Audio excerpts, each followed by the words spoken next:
안녕하세요. 안나입니다.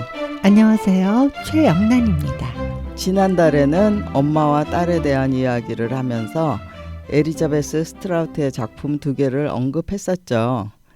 이번 달 안나의 백지편지 76회에서는 한국에 소개된 그녀의 작품을 이야기해 보려고 합니다. 저는 10여 년 전쯤 작은 딸이 재미있는 소설이라며 올리브 키터리지를 소개해 주어서 엘리자베스 스트라우트라는 작가를 알게 되었어요. 그 후에 계속 번역되는 그녀의 책을 읽었는데요. 김영하 작가도 그녀의 필력을 매우 칭찬했어요. 저는 영란이를 통해 그 작가를 알게 되었어요. 아무렇지도 않은 듯 쓴 일상의 소소한 이야기 속에서 깊은 의미를 찾을 수 있어 그녀의 필력이 느껴졌어요. 책 속에 나오는 수많은 인물의 이야기 속에서 가난한 자나 부유한 자나 세상적으로 성공한 자나 아닌 자나 인간들은 저마다의 상처를 안고 살아간다는 생각이 들더군요. 삶을 살아가면서 겪는 희노애락을 다양한 소재로 보여주었어요. 그녀의 책 8권을 읽고 나니 작품 속에 나타난 주변 인물들이 서로 연결되어 연작 소설을 읽는 느낌이었어요. 에이미와 이저벨에 나왔던 에이미는 청소년기에 엄마와 갈등을 겪었지만 후에 의사가 되고 남편도 의사죠. 루시와 함께 쓰레기통에서 음식을 찾아 먹던 외가 쪽 육촌 에이블도 가난에서 벗어나 에어컨 회사를 운영하며 부를 얻게 되었어요.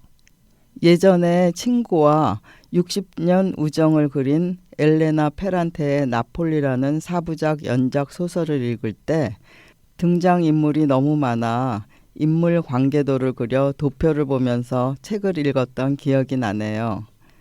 그런데 엘리자베스 스트라우트 책은 누군가 만든 인물표가 인터넷에 있어 그것을 보면서 읽으니까 훨씬 이해가 잘 되었어요.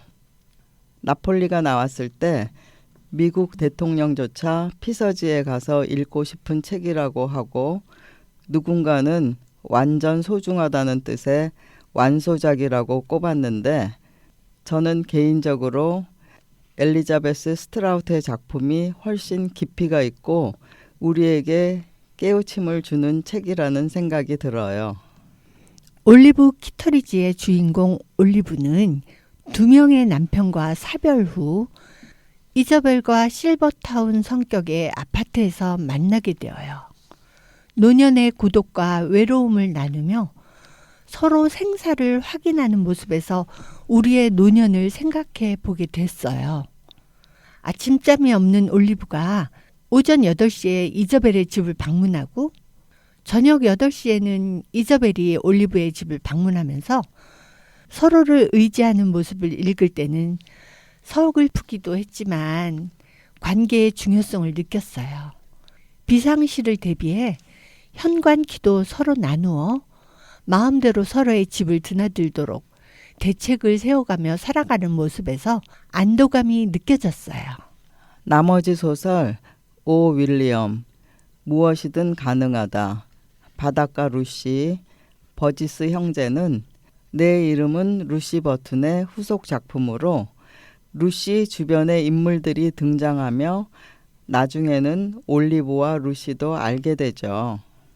우리가 평생을 살아오면서 얼마나 많은 사람들을 만나게 되고 관계를 맺게 되는지를 알 수 있죠.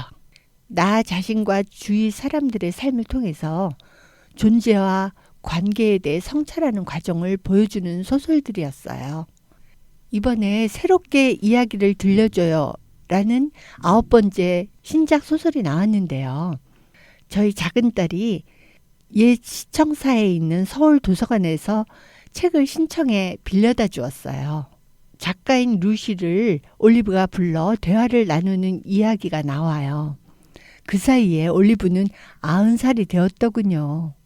소설가 건지에는 올리브 키터리지를 늙어가는 인생이 두려운 사람들을 위한 성장 소설이라고 추천사를 썼어요.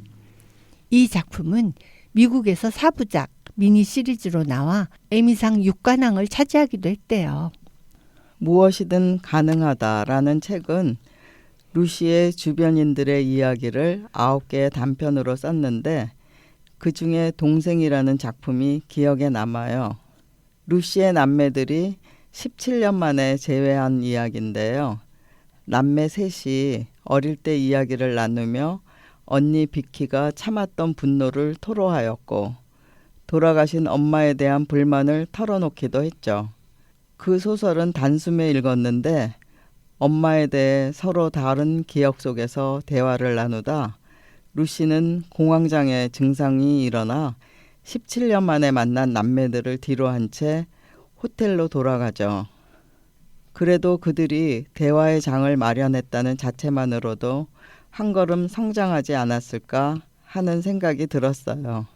버지스 형제는 가족은 서로를 완전히 이해하는 사람이 아니라 다 이해하지는 못하지만 다시 손을 내밀어주는 사람임을 깨닫게 해주는 작품이었어요. 오 윌리엄은 루시가 전 남편 윌리엄의 엄마 캐서린의 과거를 찾아가는 여행에 동행해 이분의 부바를 만나는 여정을 통해 인간에 대한 연민을 그린 소설이에요. 부커상 후보에도 오른 작품이죠. 우리는 관계 속에서 어려움을 겪지만 그 모든 일을 해결하며 살아가기는 불가능하죠. 가족은 그나마 그 갈등을 풀어보라고 만들어진 최소한의 공동체가 아닐까요? 엘리자베스 스트라우트는 그 점을 소재로 많이 다루고 있는 것 같아요.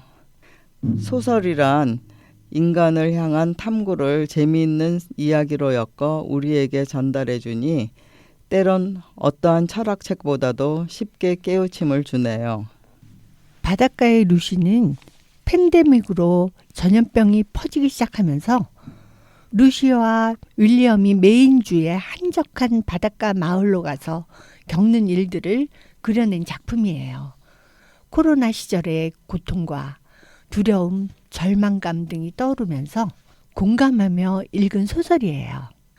책 속에 이 삶에서 앞으로 우리를 기다리는 것이 무엇인지 모른다는 것은 선물이다 라는 말을 루시가 했던 것이 오랫동안 여운이 남았어요. 엘리자베스 스트라우트의 소설을 읽으면서 많은 인물들이 불완전한 사랑 속에서 저마다의 상처를 이야기하지만 우리가 갓 태어나 아무것도 할 수 없었던 시기에 누군가의 보호가 없었다면 여기까지 살아올 수 있었을까 하는 생각이 문득 들었습니다. 지금까지 우리가 살아있다는 사실만으로도 기적이 아닐까요? 스트라우트의 작품 속에 나타난 사랑과 연민을 바탕으로 엮어진 여러 인물들의 관계도를 보며 읽었던 작품들을 되돌아보았어요. 우리에게 상황이 어떻든 어떻게 얽히든 그래도 헤쳐나가야 된다는 그녀의 큰 그림을 이해하게 됩니다. 이번 달은 김경수님의 노래로 위스키 온 더 럭을 들으면서 안나의 백지편지 76번째 이야기를 마치겠습니다.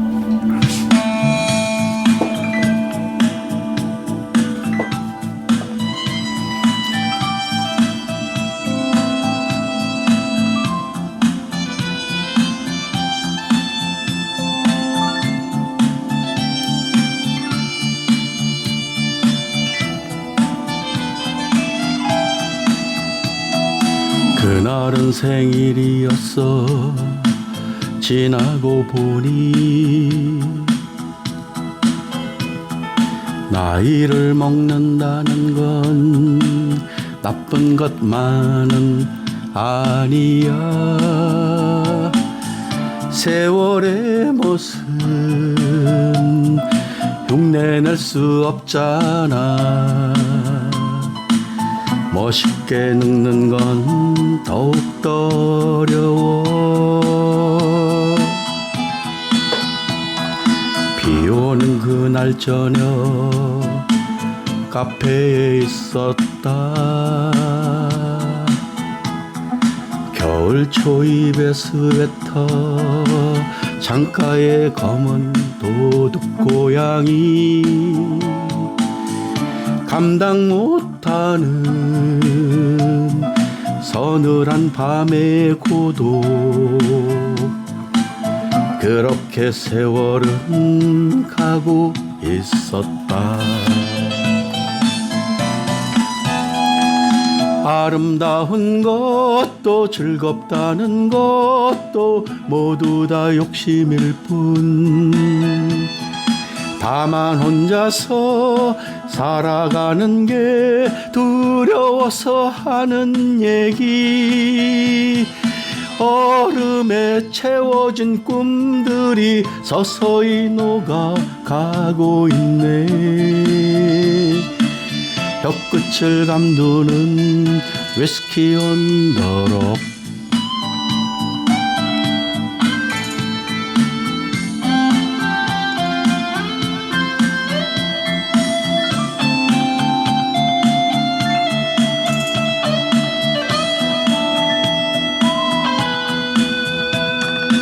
모르는 여인의 눈길 마주친 시선에 이끌림 젖어있는 눈웃음에 흐트러진 옷 사이로 눈이 쫓았다